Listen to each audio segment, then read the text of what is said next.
right, welcome to the first lecture of the semester. We're going to be getting a broad view of how we can conceptualize or how we can think about the relationship between sports and society, how we think about athletes, identity, all of the topics that will continue on throughout the semester. Some notes on your reaction posts.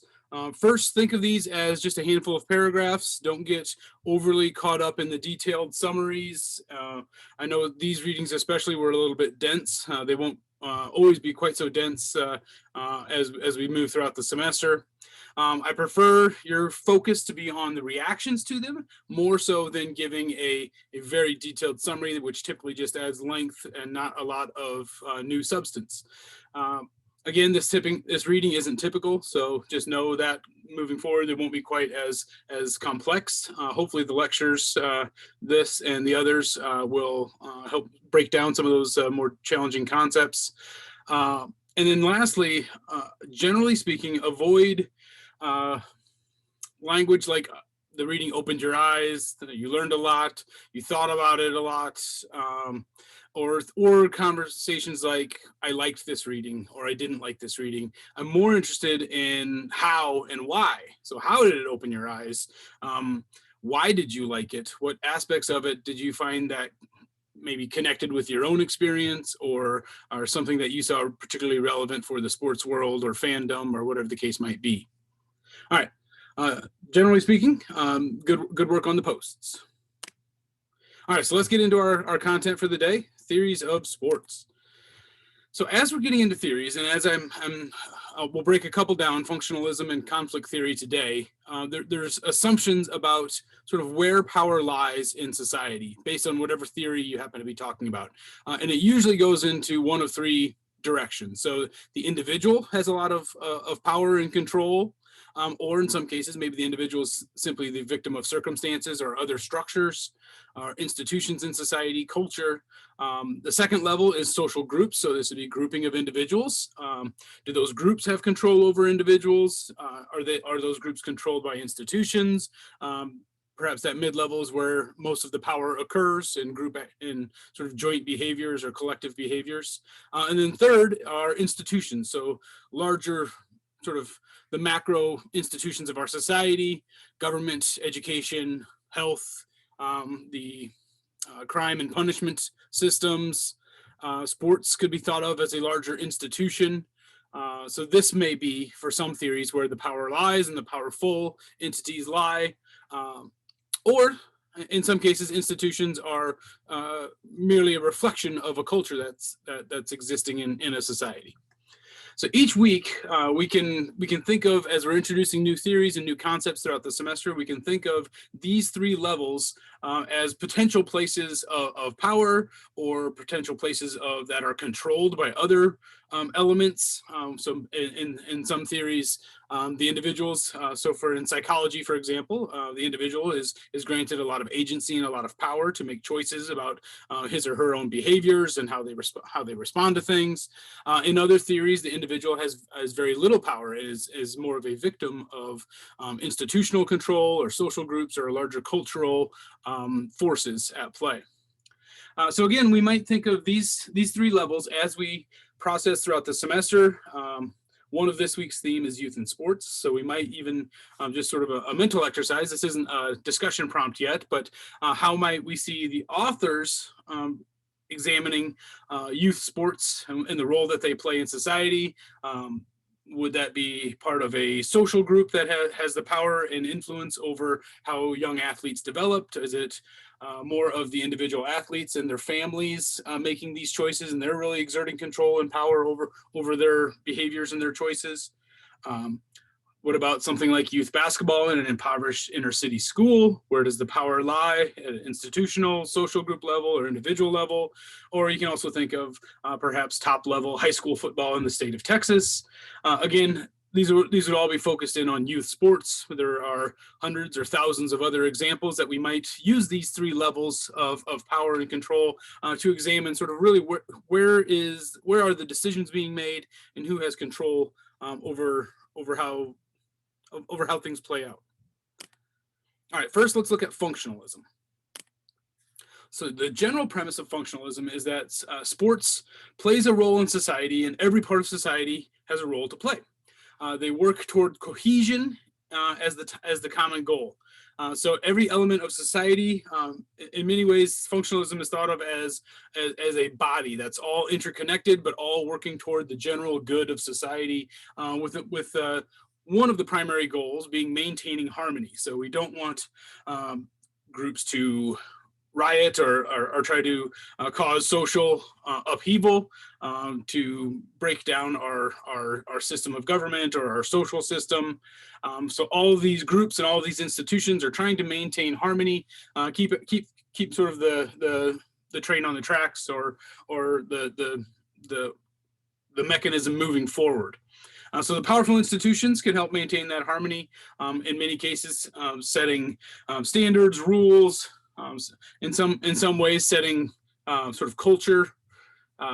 Other places, the power of social groups can cause social upheaval, but oftentimes social groups are also a check. So if an individual is sort of rocking the boat too much, their social group, whatever that might be, a group of friends, colleagues, religious group, will work toward getting that person sort of back in line.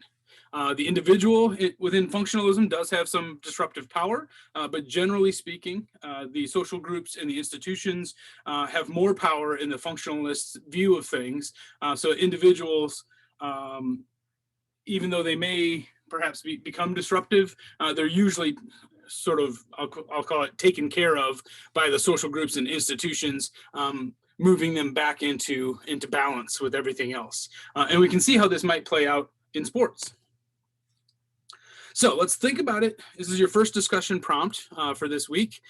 Think about functionalism and U.S. sports. So we're going to be looking at youth sports, college sports, and professional sports. And again, the purpose of sports, or the institution of sports within functionalism, would be to maintain harmony, promote consistency. So we would be trying to turn young adults into sort of fully functioning citizens of society, good productive workers, good neighbors, things like that. So how might that play out in terms of youth sports? What types of lessons are learned, or what types of behaviors are ingrained in youth? Next, look at college sports, what function that might play. And as we get to college and pro especially, we start to see the mass media become part of it, of like, think of big time college athletics, or certainly the more popular professional sports leagues. So what role like college sports play in that functionalism? Again, it's perhaps blending training of human beings to be good citizens, as well as that media and entertainment element. And then lastly, professional. How might that work in a functionalism perspective as well? So take a minute, pop over to your discussion post. Don't submit it once you're done with these. You'll have several discussion posts throughout the lectures, but take a minute to complete prompt number 1. All right, so coming back from that, how the authors view functionalism, they see sports as symbolizing and promoting American values, things like competition, the American dream, whether that be sort of making it from nothing, pulling yourself up by your bootstraps sort of thing. There's also a strong connection with patriotism, with flyovers, national anthems, military connections, sort of being a proud American, as sort of built into this enjoyment of sports. There's also work that goes into, and especially if we're thinking about the values we're trying to build into someone, to a child as they're participating in youth sports, things like unity, teamwork, discipline, loyalty, that competitive drive, trying to improve yourself, sacrificing on behalf of the team. All of those types of values under functionalism would be sort of intentionally put into youth sports, so we can train and help develop productive, hardworking citizens to keep the society itself going. Not even sports-focused futures, but just being sort of solid people that can participate with others, are loyal, they're hardworking, those types of values. That would all be within this functionalism theory. All right, so in any theory that we look at, it's probably a healthy behavior to also think of what might be wrong with this theory, or why it might be rubbish, or what are some elements that are potentially complicating of the issues. So the idea that everything in society maintains harmony and works toward a common goal, it's unlikely that there is a single common goal or a common culture in society. Oftentimes, what we might look at in terms of a functionalistic view of a common goal would really be whatever class happens to be ruling, or the dominant class in a society, the wealthy class. You might think of this in Western culture as wealthy white as sort of leading what the common goal is, but there are many subcultures within US or all of Western culture that might not all be working toward that same common goal. So functionalism seems like it might be applicable, but really that common goal that we're shooting toward on the back end might not be as simple as just one goal that society is working toward. It's probably more likely that it's very fractured, and there are perhaps dozens, perhaps competing goals that society or parts of society are working toward. All right, let's take a look at conflict theory, and this will be our last sort of larger theory for the day, or for the lecture, I should say, and we'll have more in subsequent lectures. All right, so conflict theory is all about the haves and have-nots. So that's the general premise of those with power, those with wealth, those with possession, and then those others. So if we want to sort of conceptualize this or in a more tangible way, if we think about the 99% movement from a few years ago, that was really sort of built for an analysis through conflict theory of the wealthy, the powerful, have everything and they're controlling everything, and those without that wealth and without that power don't really have much other than just sort of all banding together and creating a large coalition of supporters. So in conflict theory, again, we're thinking about those three levels: the individual level, the social level, and the institutional level. The individual level has no power, or at most very, very minimal power. Within conflict theory, they would serve as more of the cogs in the wheel of production. So they are to be managed, to be worked, to help develop more wealth and more power within that sort of that 1%. Social groups also exist to support the status quo. Challengers at the individual level or even social group level are typically overpowered by the ruling class. It would take a huge social movement to overthrow the institutions of power, which is really within conflict theory where everything operates, where we maintain wealth, we maintain power of the wealthy, of that sort of ruling class, and that's really what is driving everything that's underneath it. So the institutions control social groups, control individuals, and everything is really top down in terms of where the power is at and who is being controlled. All right, so let's see if we can apply this to US sports. So how might sports operate regarding conflict theory? And this isn't necessarily that you have to agree that this is what's happening, but just setting your own sort of perceptions of conflict theory aside, how might we just apply US sports to this theory, conflict theory? So who are the haves and have-nots in sports is item one. Can you explain how an NBA player making $20 million a year is part of an oppressed underclass? And what role does youth sports play in shaping society within conflict theory? So the individual here doesn't have a lot of disruptive power or a lot of actual individual agency or choice, but more of maintaining wealth and maintaining the status quo for the sort of the ruling class. So what role would youth sports play in that system where the individual doesn't have much power, social groups have perhaps some but not much, and the institutions are really running the show? All right, so take a minute, pop back over to your discussion post and go through those questions relatively briefly, and then come back. Okay. Back into conflict theory in US sports. So within this theory, all levels would exist to support the wealthy ruling class.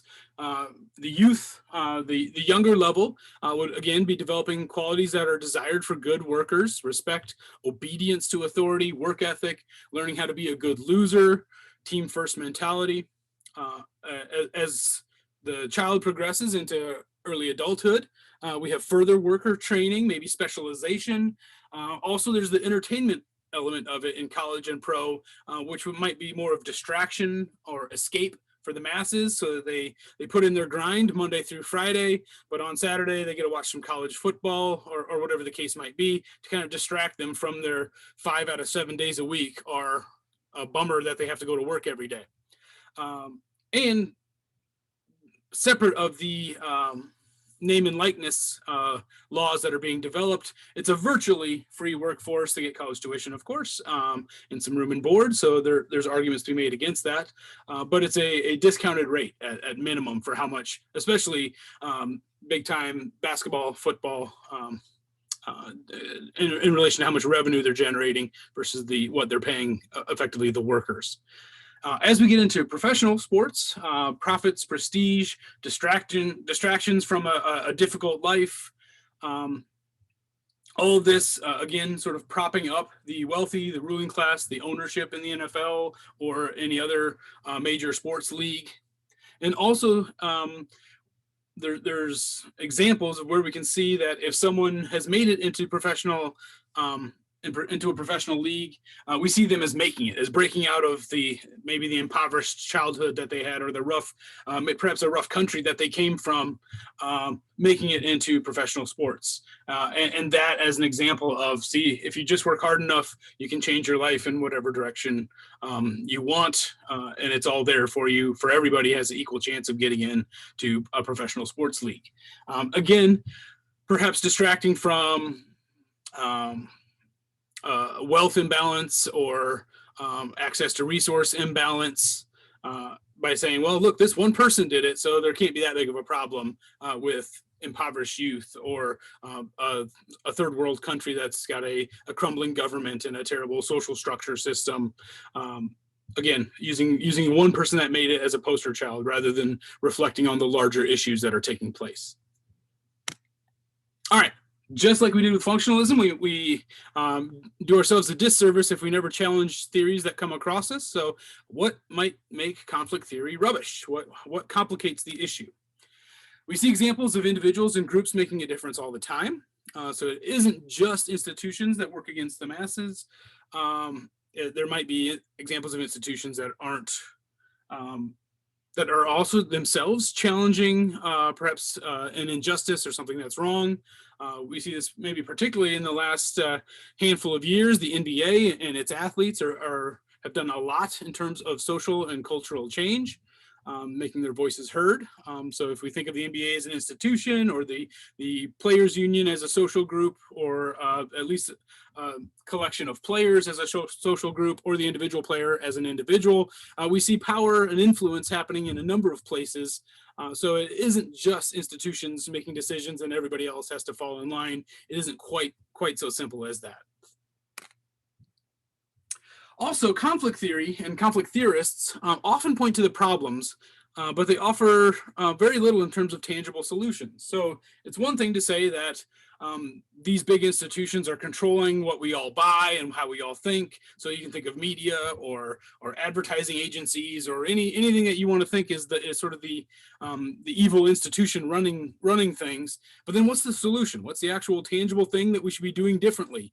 Other than just entire upheaval of all of society, which isn't in many cases tangible for most individuals. So if I have a problem with how the US government or mass media in the United States is operating, what could the individual do to disrupt that or change that or to improve it? So again, we often see problems, but we rarely see sort of tangible solutions. All right, and that's all for this lecture. There's a second, part 2 connected to theories of sports. Watch that. And then there's also a lecture on youth sports.